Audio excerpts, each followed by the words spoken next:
जद्दा से आतिफ अली वट्टू। सऊदी अरब में कोविड-19 की शिद्दत में कमी के बाद जिंदगी की रौनकें बहाल होना शुरू हो गई।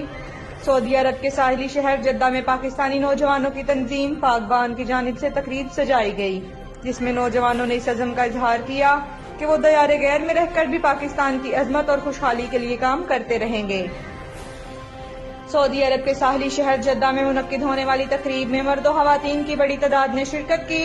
इस मौका पर पाकबान के सदर इमरान सदीकी और मीडिया डायरेक्टर ज़काउल्लाह मोहसिन, सैयद काशिफ हुसैन और समीरा अजीज ने कहा कि इंफॉर्मेशन टेक्नोलॉजी के इस दौर में नौजवान तबका सोशल मीडिया पर मुस्बत सरगर्मियों को जारी रखकर मुआशरे की इस्लाह अहवाल का काम बखूबी अंजाम दे सकता है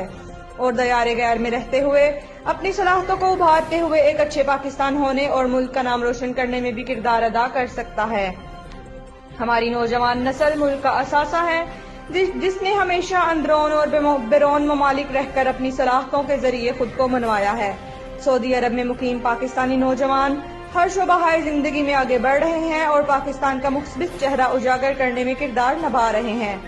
तकरीब में सऊदी और पाकिस्तानी मीडिया से मुंसलिक सहाफियों के अलावा मुख्तलिफ शोबों में काम करने वाले पाकिस्तानी नौजवानों में आजादी शील्ड भी तकसीम की गयी। तकरीब में नौजवानों ने मजाक से भरपूर हाके भी पेश किए, जबकि तकरीब से रहीला इनाम, जिशान एहसान, आलिया जार खान, बिस्मा खटक, खाना आरिफ, खालिद महमूद, नरजिस बिलाल, नादिया चौधरी, बिसाम हालिद, अयाज